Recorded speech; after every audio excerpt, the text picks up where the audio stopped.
You are listening to Down Home. I don't know if you've seen it, a two-panel cartoon explaining the difference between equality and equity. It depicts a father and his two young children trying to watch a baseball game behind a tall fence.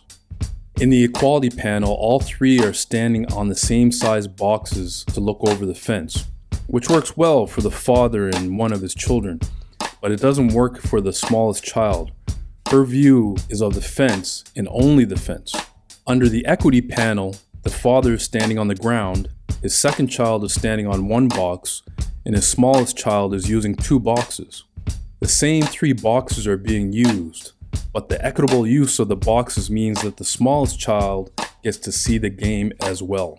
The adoption of equity and inclusion enriches our society as a whole, but it is vital in our education systems.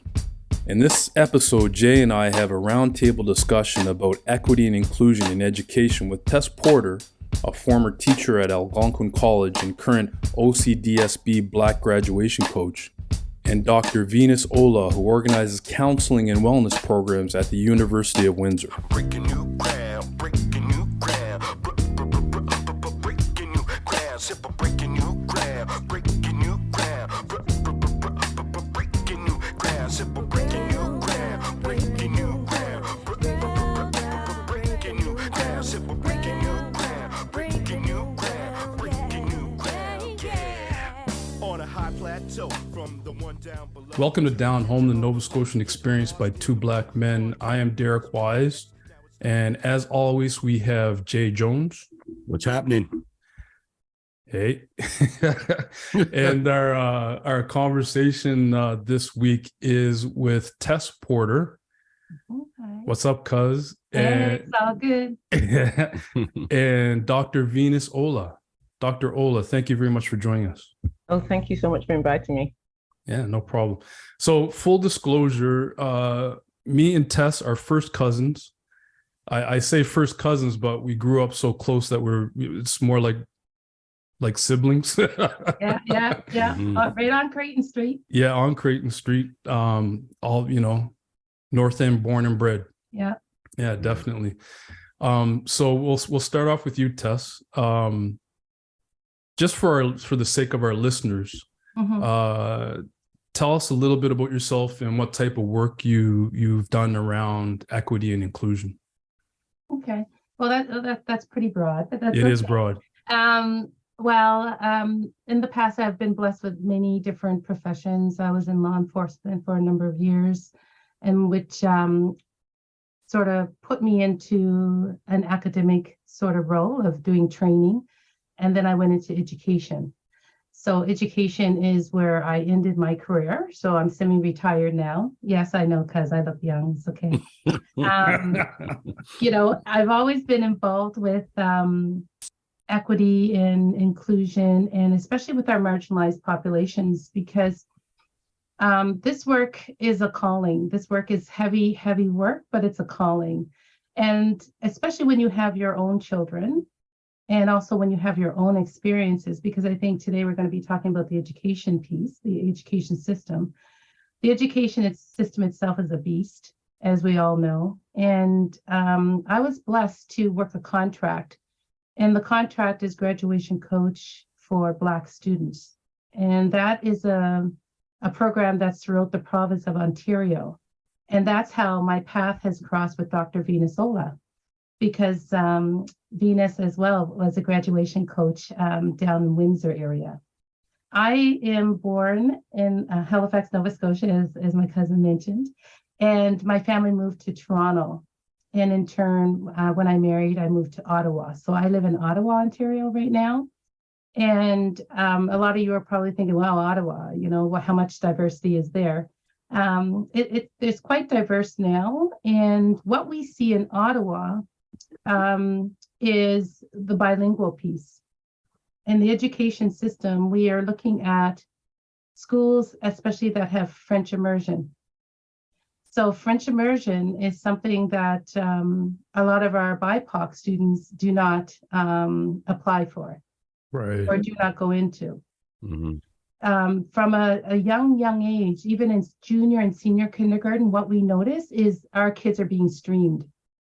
at that young age.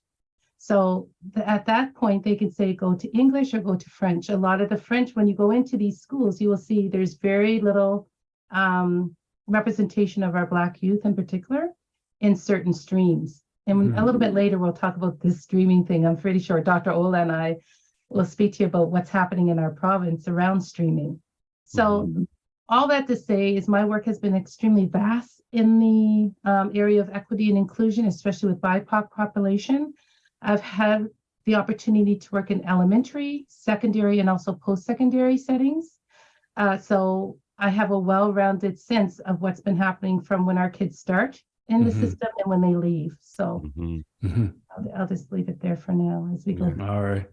And Dr. Olla, what tell us a little bit about yourself and also what type of work you do centering around equity inclusion. Okay, so first I want to say I find it interesting when we talk about equity inclusion or work around it, because just being a Black woman, you are constantly doing the work of equity inclusion.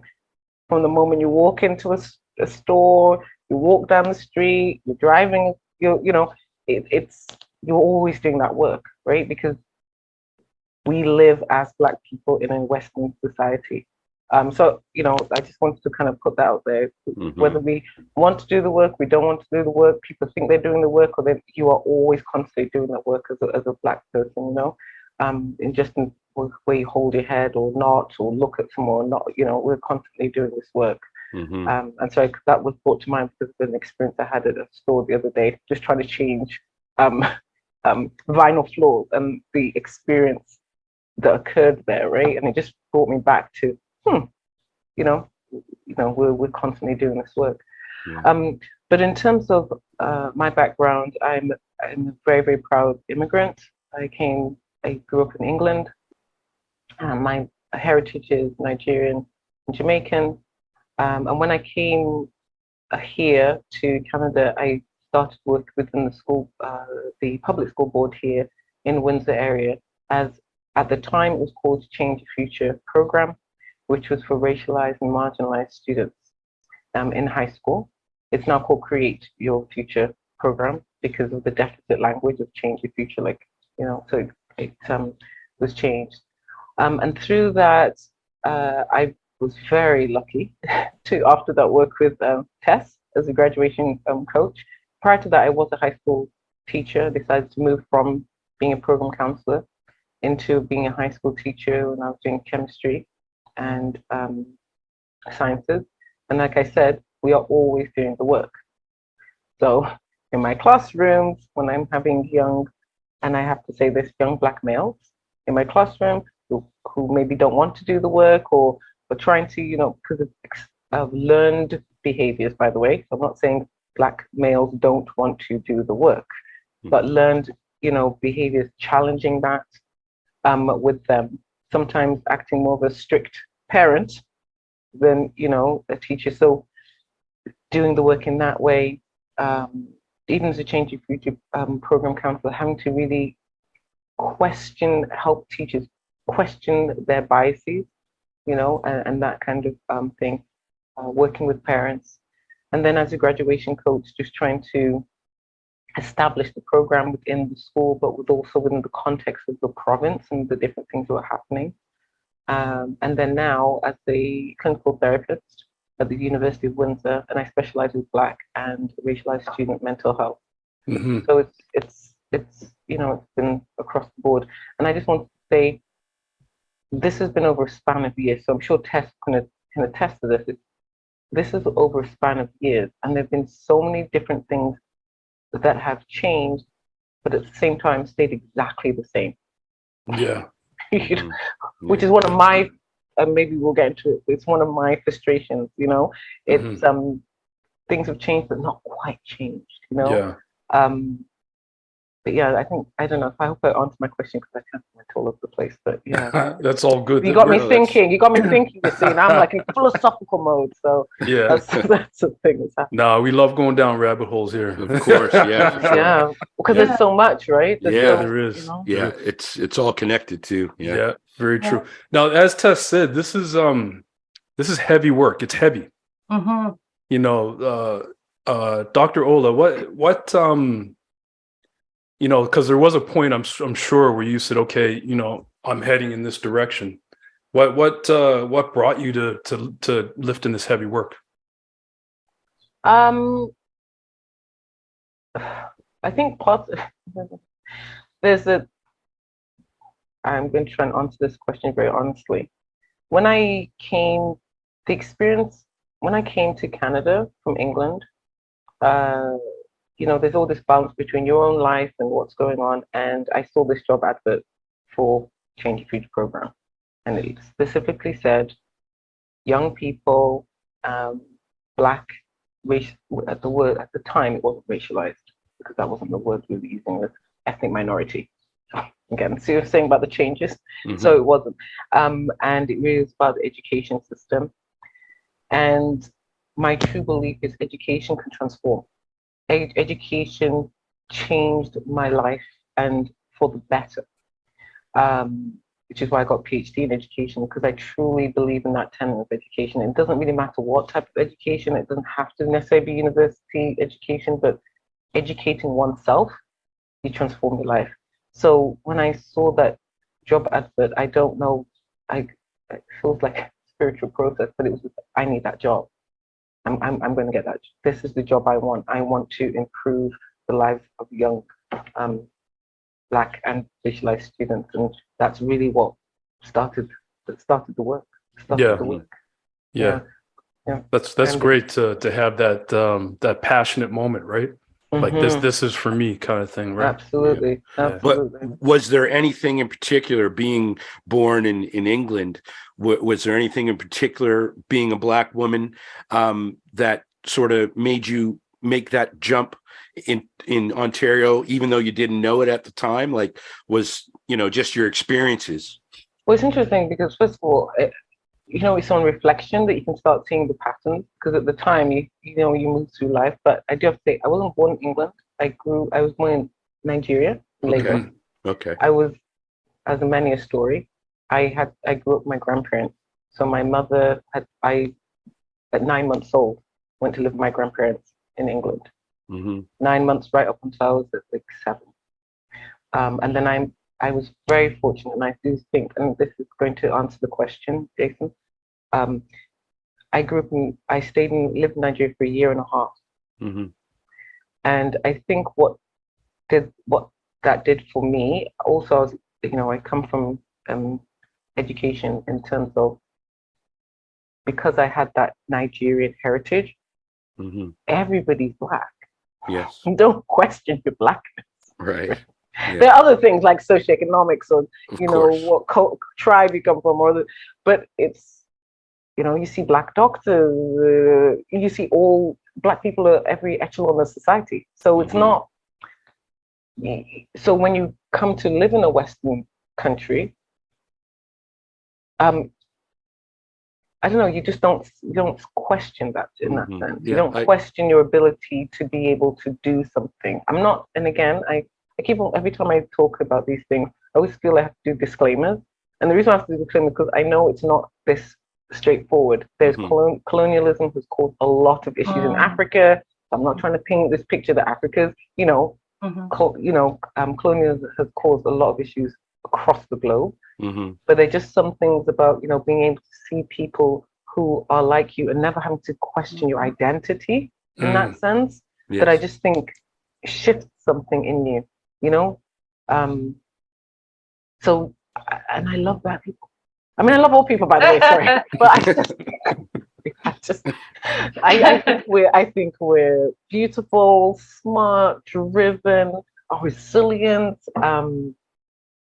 I don't know. I'm getting emotional because I think we're some of the best people on the planet, and we can do anything we want. And when I worked with students as a counselor, and as I worked with students in the classroom, that's where I came from. Right? That's the point. That's what I want to instill in them. You can do anything. Like, and I actually, sorry, and I really do apologize for this, because now I'm going way over to that point. You're doing great. So, I'll be honest, I really truly believe that's the whole reason why we have been oppressed. Mm-hmm. because actually our oppressors know how great we are. Mm. Yeah. They know how powerful we are. Yeah. Mhm. I can agree. Yeah. You know what I'm saying? And I think Yeah. that's why it's been, intentional Mm-hmm. for hundreds and hundreds of years. Mm-hmm. And we need to get that. We need to get that. Yeah. Yeah. That's my work. I want us to get that. Those are Can I important interject words. something there for a Yeah. second? Sorry, Tess. Yeah. No. And Venus can attest to this as well. This is something that we've seen over the years, over decades, over generations, that representation matters. And people forget that piece. Representation matters. I can sit here comfortably and remember my grade 4 teacher, Mrs. Barton. And Mrs. If Barton. you guys know Miss Barton. Yeah. Down home.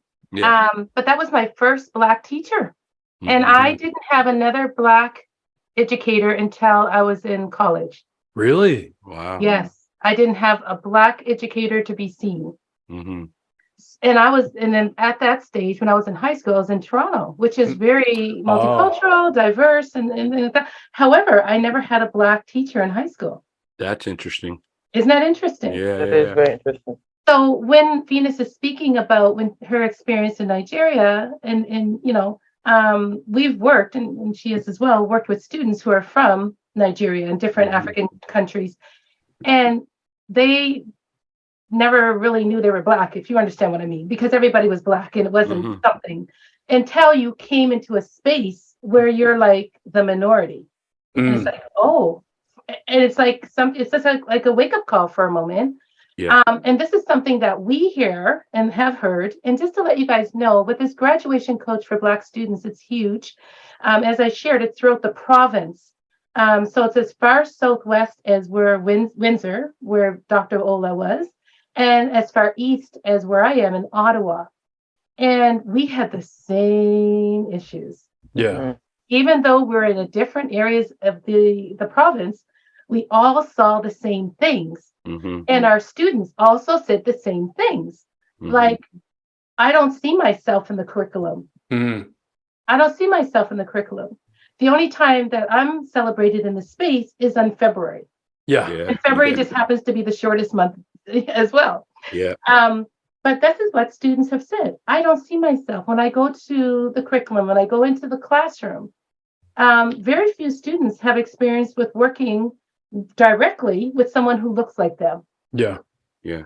Because it's powerful. People misunderstand that power that happens when you walk into a space and there are little Black boys and little Black girls who see you and their eyes light up.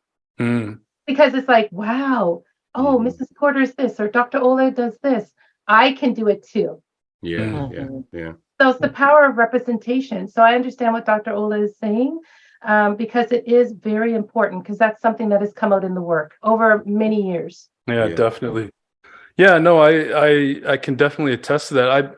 It's interesting because, we did grow up in the North End, but I remember Mrs. Barton, as well as Mr. Simons, as well from Joe Howe, and Bloomfield. We had a couple of Black teachers as well, but that was you were in Toronto by then. Mm-hmm. Yeah, so I do remember a few Black teachers, and me and Jay talk about this quite a bit. The North End was like a bubble back then, though. Yeah. Like where it was predominantly Black. Yes. Of course, there were a few white residents there, but at that time it was predominantly Black, and it was a bubble. And when my mother brought me up here to Ontario when I was 8 years old, it was like cold water being thrown on me a little bit. So I do get that concept, definitely. Yeah, for sure. Yeah. Now, Tess, you mentioned your experience in law enforcement. You said it kind of led to training, and then that kind of led to other areas of education. Right. Just take us a little bit along that journey and the decision that you made to say, this is for me. Like to take that, like we said, to take that heavy load and start doing this work. Yes, because when I first started just the other day, in law enforcement. I was. Are you laughing, Dr. Ola? And Of course not. I was one of very few Black females in the profession. So that in itself was huge. I was one of the first 10 in a group of female women that were in law enforcement, and the work was very fulfilling. It was extremely demanding, of course, and it also played a toll on my children because I had young children at that time. A lot of people, just to speak a little bit about this, because I think it's important as well. When you are a person who's a marginalized group and you are in a male, white dominated profession,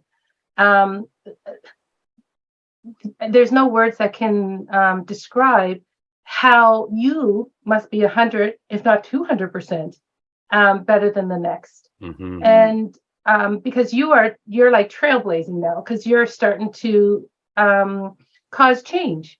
You're causing change. You're standing up for those that don't have a voice. You're standing up for those who are coming behind you, to say that we deserve a place at the table.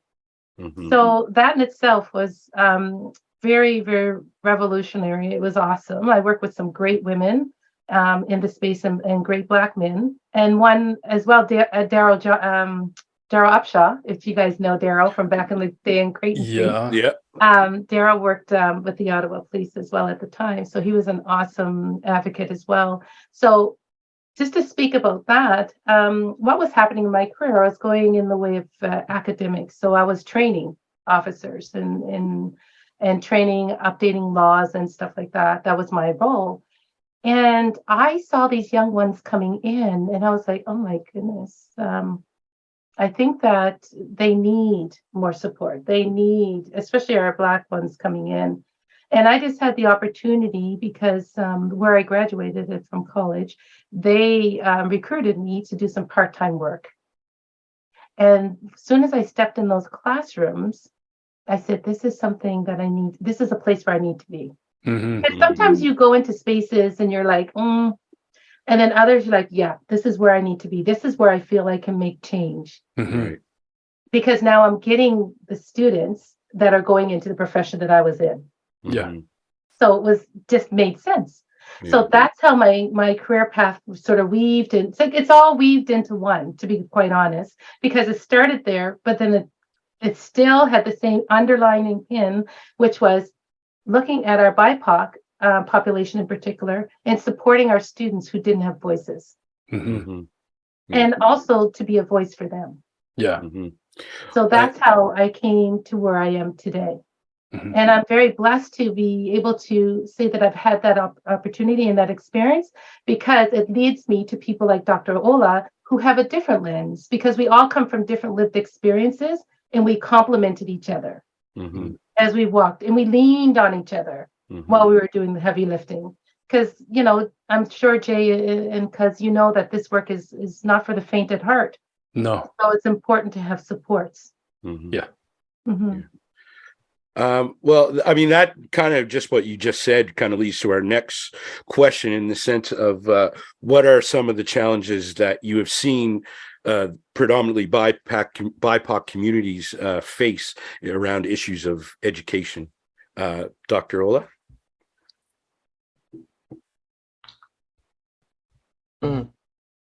Now, this is a tricky question to me, only because the last few years I transitioned out of education. Oh, okay. To be working as a therapist, still in the university postgraduate setting, and I'm struggling with that question. Okay, well, let's sort of change. Can I just give the context though, and then I will. Yes, I of think course. because I think Tess would be better at kind of pinpointing currently. Okay. Okay. Mhm. Because I would say over the last 2 years, my understanding was there's been a lot of money. Okay, I'm going to try not to show my cynical side. Given, to the Black communities to do this programming, and there's been a lot of, at least down here, a lot of anti-Black racism work with regards to Black students. However, I feel that the challenges are shifting somewhat based on some of the things I'm hearing now from teachers and from students. And I don't know whether, and Tess and I haven't had an opportunity to kind of explore this, and this is why I'd love to know Tess's kind of perspective and take on it. And I think part of the challenge is things are not always done correctly. So we've had, for example, anti-Black racism, and most of it has all been about every PD day, all teachers have to sit down and do some training. It's been on for 2 or 3 years. So now there's a lot of resentment. So a lot of white teachers, well, I can't stop. These are the types of things you hear. I'm just saying on the gate right now because I'm afraid to talk to me now because I'm not part of the school board. Right. I can't stop the Black students in the hallway, even though they can see the Black students doing something wrong, right? Like, it's not about being Black. They need to be in class, right? They need to be in class. But I'm not going to say anything because I'm going to, I might be called racist, right? Now, don't get me wrong. We can delve deep into that because there's so many. It's so wrong on so many levels. We understand that. But I feel like some of our challenges now, it's almost we need an ADR, anti-Black racism 3.0 or 5G. Like, we have to start looking at what are the results of some of the things that we're doing? What are the outcomes? Yeah.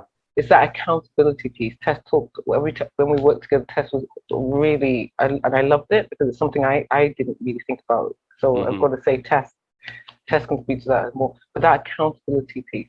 Yeah. Sorry, and just and even to me, some of this is very deficit, right? So, how many times does a teacher need to understand about, for example, in our area, we've got the Underground Railroad and slavery, right?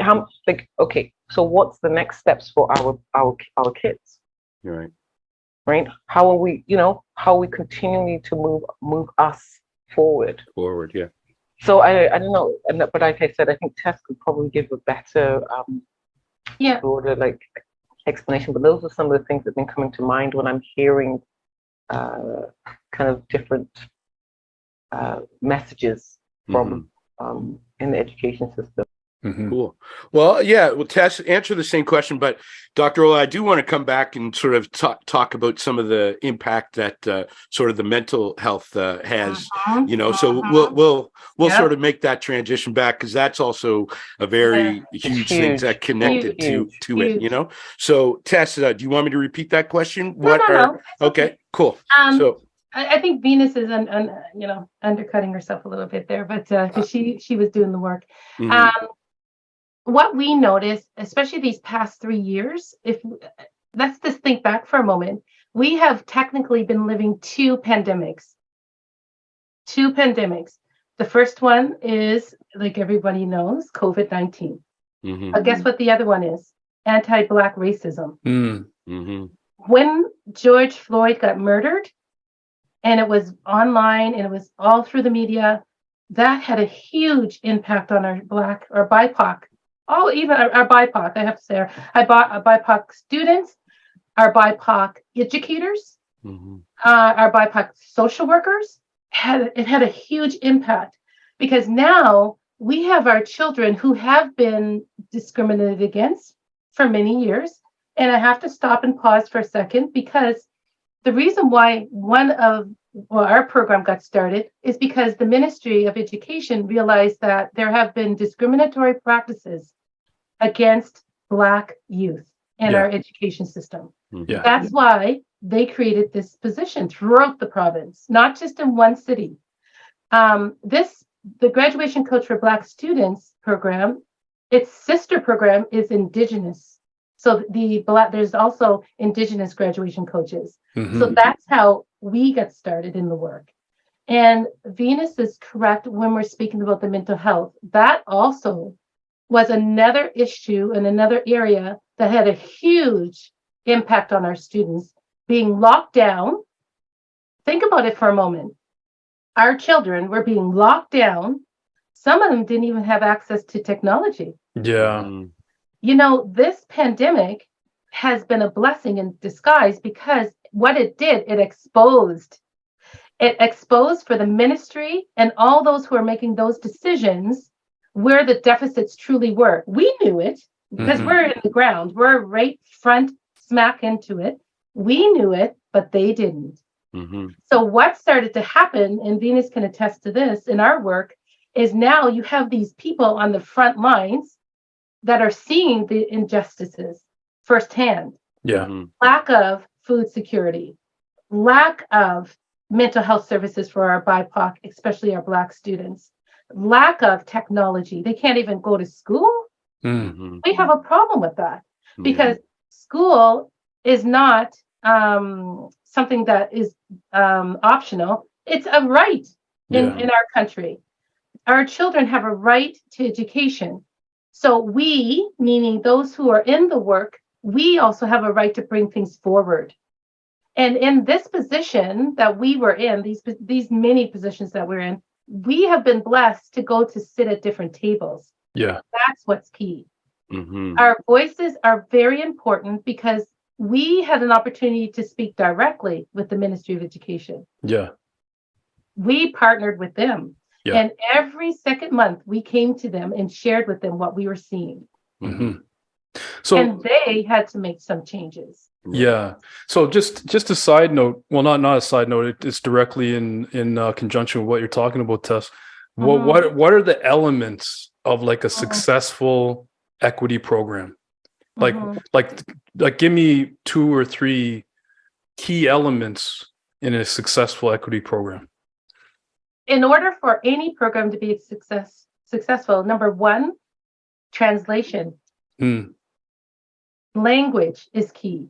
Mm-hmm. Communication is key. Who are you targeting? And are they getting the information? Because what happens is these people make decisions and say, oh, yeah, they need this. Well, no, maybe they don't. Mm-hmm. Did you go into these communities, sit down and have conversation? Did you listen to student voice? Did you listen to what the students are saying they need? Yeah. You may think they need, I don't know, gift cards for Walmart, but they may say, well, we just need hotspots so we can get in and get our homework done. Mm-hmm. So in order for programs to work, you need to sit down with the people, the stakeholders who are involved, and ask them what they need. Mm-hmm. And then in turn, work with your community partners who are very important. Your community partners can also facilitate whatever is outstanding. Maybe maybe a school does not have funding. Well, go to your community partner. And that way you can work together in creating these programs for your students. Mm-hmm. And so can I just add to that too? Yes. And then the review and constantly making sure that you are reviewing and being flexible and changing in order and adapting in order to make sure that it's still individually tailored for not just the child, the community, the family. Mm-hmm. Right? So it's a reiterative process. I think that's the part that's always missed. We don't realize this is an iterative process. Mm-hmm. That we should always be reviewing, holding people accountable, and then going back and saying, okay, did this work? If this worked, okay. Do you sometimes say, because we're changing constantly, we're always adapting. Mm-hmm. So at this moment, it might work. Okay, we've got this bit, or this didn't work, then we need to change this. But we have to keep on looking at it all the time. It can't just be, and Tess knows when she first met me, I was just angry. And Tess is so calm, and her voice is so soothing. She's like, listen, sister girl, just gotta take it. Because my frustration, I and I didn't mean to roll my eyes and just like, the government didn't, miss it. They know. We have been talking about this for decades. Yes. Failing our Black youth. Mm-hmm. Yeah. And sorry, but that was my thing. Just test the test kept me calm because that was yeah, well, I mean, these are some of the things that get so frustrating in the sense of all these things that are happening with this eye-opening time where everything has been exposed, and even though it's been there for centuries, you know what I mean? What is it that we say we're going to make changes, but like you said, the more things change, the more they stay the same. You said, we're constantly doing the work. We're constantly doing the work. This kind of stuff takes toll mentally, physically. Am I good enough? Can I even do this because I'm Black, because I didn't get the things that I always needed? Like, these are some of the challenges that, obviously Black people have faced and continue to face. With all of this going on, what does it mean? Like, I mean, that's the question I'm going to ask. Like, how can you seriously make a difference if they know it? I think we all. Sorry to jump in the test. Sorry, I got passionate too. Sorry. But I think we are always making a difference, and tests helped me realize that. Okay. Yeah, we're always making a difference. We are, because I'm not sure if you guys are aware, but did you guys know that in Ontario was the only, or is the only, province that streams? Really? You guys remember applied and academic? Yeah. Remember? We in Ontario were the only province that streams. Mm-hmm.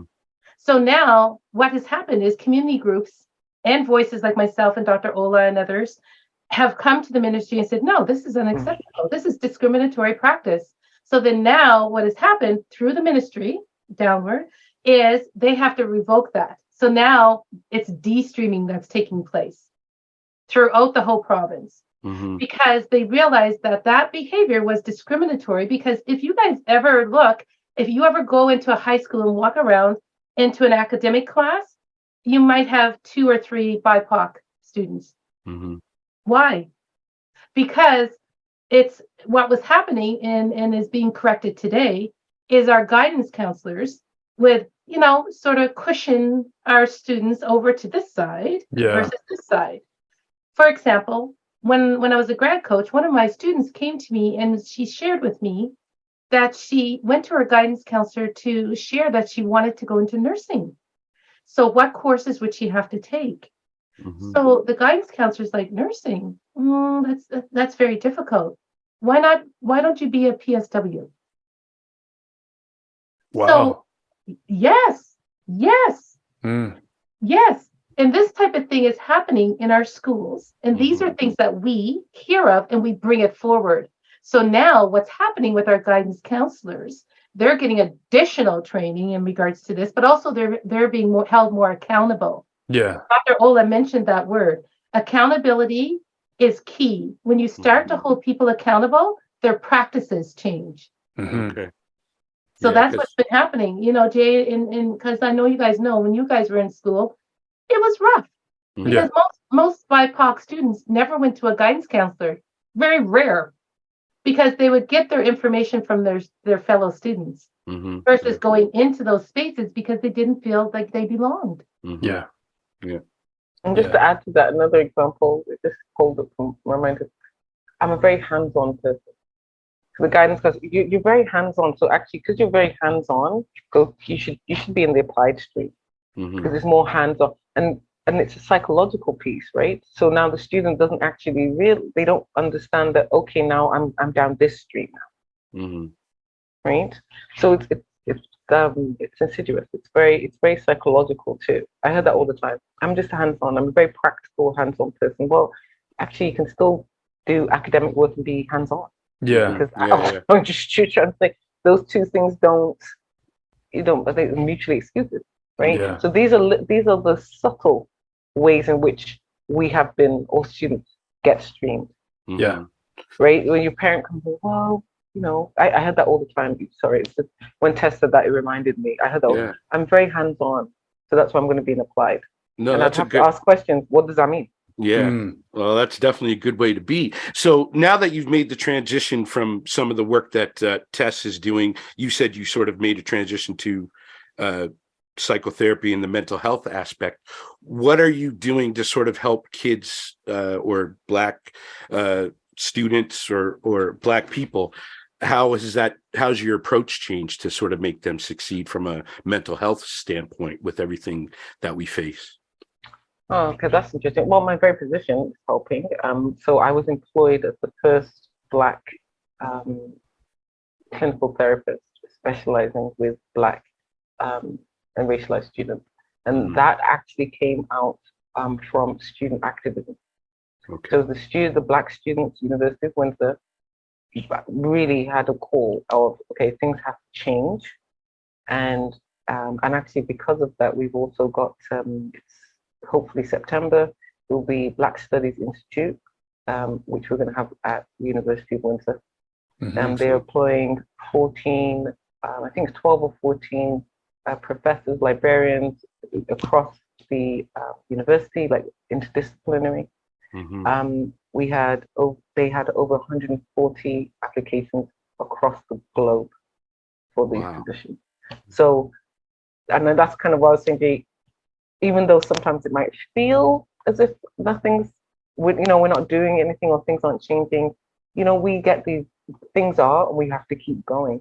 I think in terms of the mental health, the main reason why I got into it in the first place was because of the classroom. And it's very difficult to learn when you have a lot of emotional issues, traumas that are going on.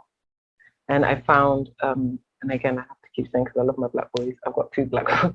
I found Black boys who talk to me, would come to me and open up. It's very difficult for them.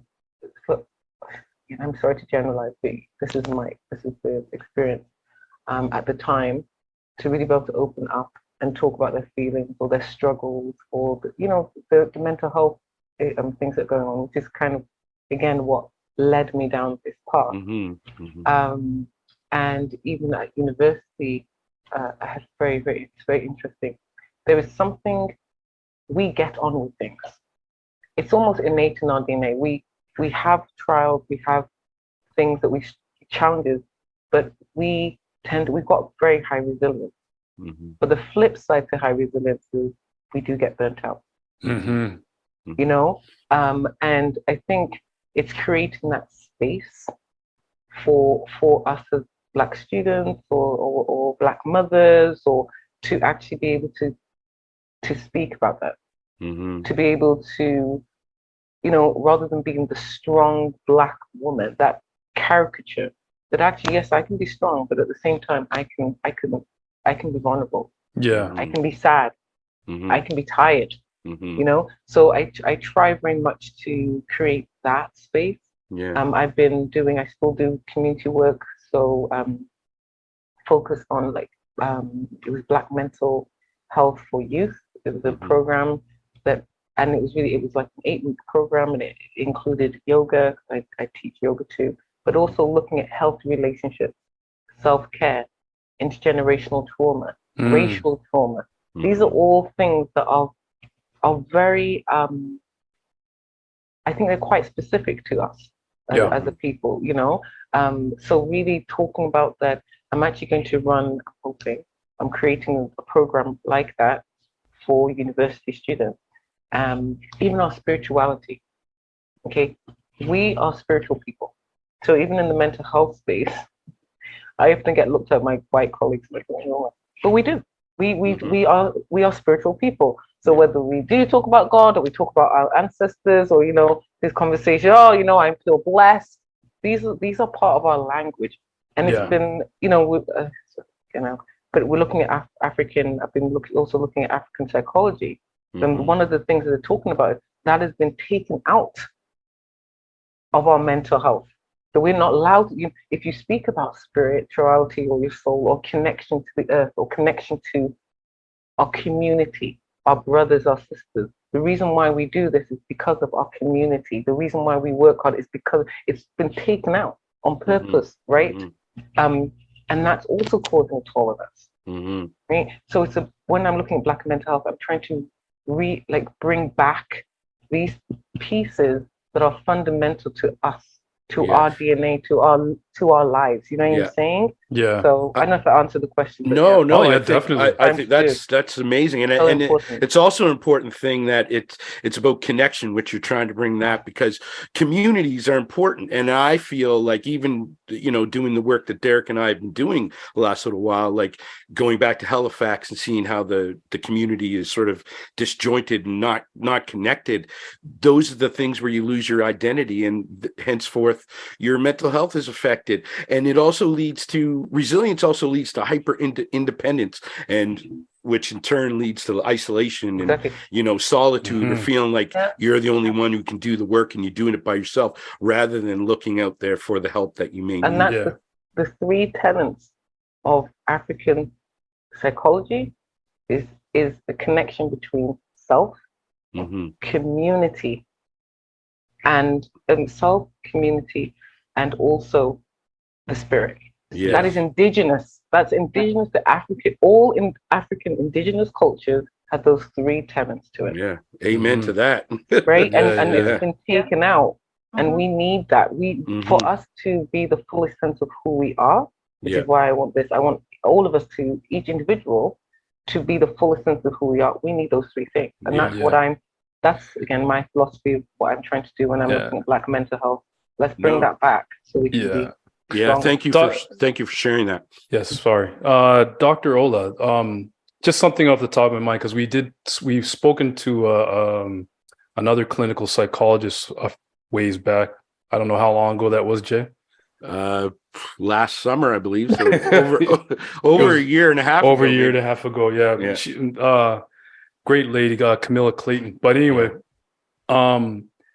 we were talking about the weight of all the things that our community has to deal with, centered around like microaggressions, and like the weight of just everyday interactions with people that are well-meaning, but there's certain languages that are used that kind of pile on top of us. What, just off the top of your head, what type of like advice would you give someone that's feeling that weight on a daily basis? Well, I think one thing I try to the two main things I think I try to get people to do, and I do myself. It's my own practice. I do this as a practice too.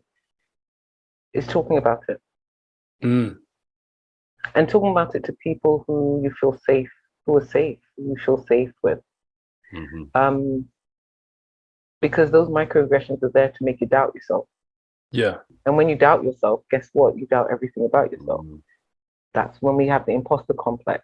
Should I really be, imposter syndrome, should I really be there? So I think really being able to talk about that experience. So it's an intentional, it's kind of, you have to create your own intentional network of support.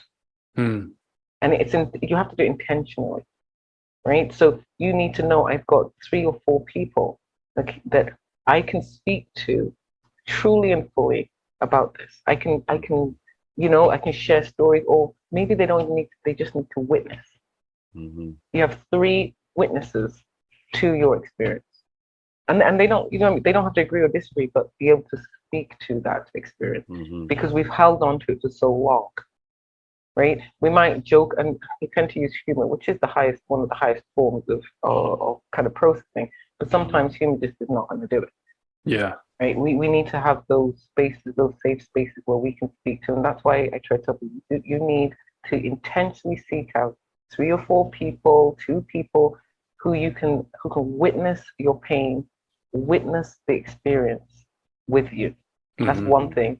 And then the second thing I do think is journaling. I do believe in journaling about these experiences. And then once you've gotten to, if you're able to do that, then it's taking action. Otherwise, we hold this, we internalize it all. And that action might actually be going back to the person who might have said what they've said or done what they've done, or whatever, and actually speaking to it. Because a lot of those times when the microaggressions occur, we kind of shut down, we have a trauma response. Because it's been happening so many times, and we're like, fight or flight, did I hear this? Or it's like, you right? And then, Yeah. with all the humiliation, you feel ashamed because of the way you Mhm. reacted, and then now with shame kicks in, and it becomes a cycle. Yeah. So that's why I say, those are probably the three things. You need to have a witness. You need to have 3 or 4 people you can talk to about these things. You've got to. You've got to have that writing about it, processing it, whether you write poetry, I sketch. I do a lot of sketches. Yeah. It's just no one has to see them. And then Yeah. action. If you can take some action, Hmm. because the action helps with the work that we do. Yeah. That's Very great. true. Yeah. Because I use spoken word as, all through the pandemic with some of the things that some of my own personal challenges that I was facing, I needed a place to put things, and it was always in the words. Whether or not people heard it didn't really matter, but I slowly became empowered by it. And then I also realized that, oh man, I got a story to tell. And then I was like, I need to share it because that's what I felt. And I think passion is important. So if you can just be passionate about something, have a place to put things. And like you say, a good advice is having people you can talk to. So thanks for that good advice, man. That's really Oh, and important. sorry, one other thing though, rest. Rest. We Yes. should allow ourselves to rest, man, because Yeah. like Tess keeps on saying, this Yeah. work is real, it's hard, Mhm. and we need rest too. We have to be okay with giving ourselves a little bit of rest and just some peace, and not feel guilty about it. Right. Not feel. Yeah, that's true. We need to stop doing that too. So going back into the circle, Tess, let's go back to you. Like, some of the things that you said about, can the education system support young BIPAC students to ensure success? Could you just elaborate on that just a little bit more before we end this discussion? Of course. Well, I think it's important to re-identify things that are not going well and that kind of thing. But what is going well? There are things that are going well. And if there's some things that I can speak about, and I know Dr. Olla will agree as well in the journey, it doesn't matter if it's secondary or post-secondary school. Every single student has a voice, and they underestimate the power of their voice. Give you an example. A group of students at TDSB is one of the most forward-thinking education institutions. They're really way ahead of us all in regards to progression, giving opportunity, hiring more BIPOC employees, everything. However, their students spoke up in regards to wanting to have a space for them. So what did they do? They created the Sankofa Center. TDSB has a highly functioning Sankofa Center where they have a place where they can call home and where they have that sense of belonging, where they can get all the services in one spot. That is so important. Similar to what Dr. Olla, the work that's happening at the University of Windor in regards to identifying what does our students need. So this is what the education system needs to do. And some of them are doing it. So they're listening. For example, in Ottawa, they're called BSU, Black Student Unions. You may hear that across the board at any high school in particular. They have these strong voices of Black youth coming forward, giving their needs. And what has come out of that is they want to have a social worker who looks like them. They want to have a guidance counselor who looks like them. Because for these students, that first gives them a sense of identity. Also, it's culturally relevant. And third, that is where they can get their sense of belonging. And that's where that space is safe. Like Dr. Olla made reference to a safe space. Our students need to walk into spaces, feel welcome, but also have the strength and be empowered to use that voice. So what has happened in turn is they've developed and created these spaces, meaning they have hired Black social workers that are for Black students. Okay? And they will go as far as hiring these huge Indigenous supports, Indigenous coaches, Indigenous counselors, and same with the LGBTQ plus community. So our students, it doesn't matter how old, because as young as elementary, they're starting to use their voices, and as old as in post-secondary at university, to say that no, this needs to stop. The narrative needs to change, and you need to listen to us. So that is what's happening. And I do see it across our province when I speak to my colleagues. It's starting to change slowly, because this is a colonial situation. This is colonialism at the finest in our education systems. They are colonial. They have been there for decades and generations. And like it's unlearned. So now we have to do some unlearning and uprooting and then implementing change. Yeah. So that is what's starting to happen. That's good to hear. It, speaking to my mom, again, that was another episode we had my mother on, but she had mentioned that one of the only institutions that has not seen any type of innovation has been our education systems. And these are systems that have been in place for 300-400 years. So the way that the exact process that they were learning back in 1700 is the same system that we're learning now. I love that. Oh my God. And so true. So funny. And I actually wrote that in my notes for the session. We're still in this industrialized model. Yeah. Yes. Yeah. It's and I love the way your mother said it's mind blowing. How is that even possible when you think about it? Yeah. I was looking my notes. I love that. Such resistant to change as well. Like and it's part of the reason why my wife and we chose the oh my goodness, I'm drawing a blank. The alternative school. Alternative school. DJ, you know what's going on. Yeah, he knows what's going on. He's been over here. He's heard it. Yeah. But yeah, no, it's and that reliance on experiential learning, instead of sitting quietly in a classroom listening to someone talk about it. The reliance on experiential learning, and that goes around the board, even when it comes to learning about Black history. There was a few teachers that would actually take the class and go somewhere and listen to someone speak about the subject matter. Definitely. This has been a awesome talk. Thank you so much, you guys, for Dr. Olla and Cuz. Do you have anything to add before we wrap up, Dr. Olla? You don't want me to stop because you don't want to see that other side. You don't want to see that other side. I know. It's and then it's I will just say very graciously, thank you so much for just the conversation. I'm actually really grateful for the conversation and being able to speak honestly and openly about these issues, and thank you so much. And it's really, I've always loved. I'm happy also to hear the update from Tess as well, that at least there is movement, because it gives us hope and it keeps us moving forward, because that's what we have to do. We have no other choice. Keep on moving forward. But thank you. Awesome. Tess, Cuz?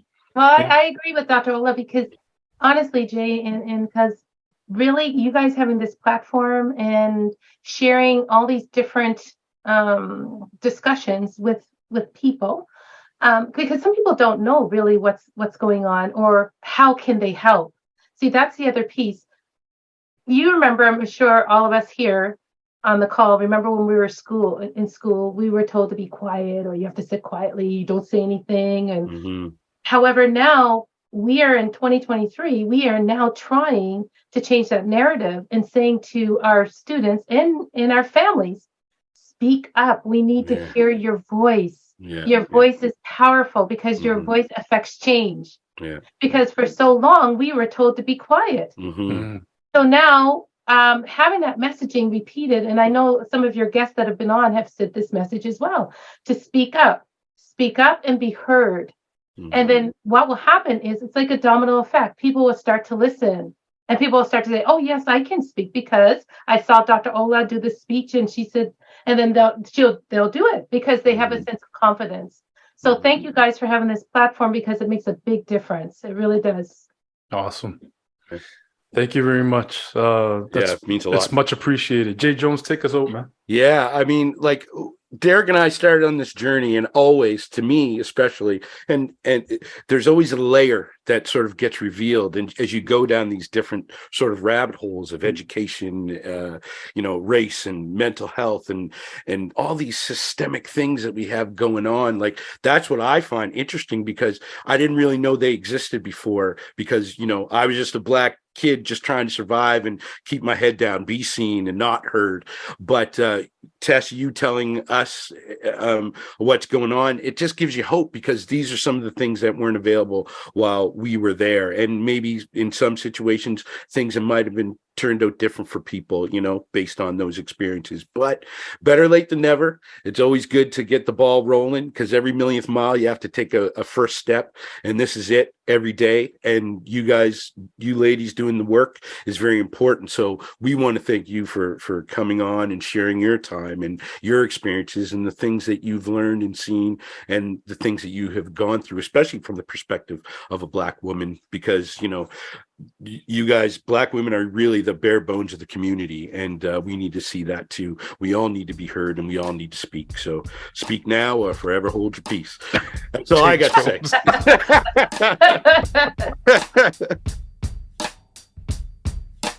Breaking new ground, breaking new ground, breaking new ground, breaking new ground. You have been listening to Down Home. Subscribe wherever you listen to podcasts. Breaking new ground, breaking new ground, breaking new ground, breaking new ground, breaking new ground, breaking new ground, yeah.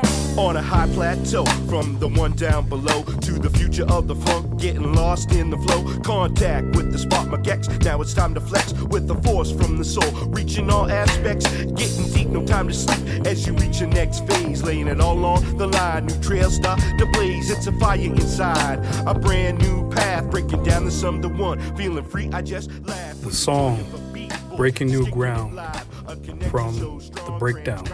Vibe like magic prescribed, only to see the perfect blend, like a diamond in the rough, ready to drop a perfect gem. It's time to shine so fine.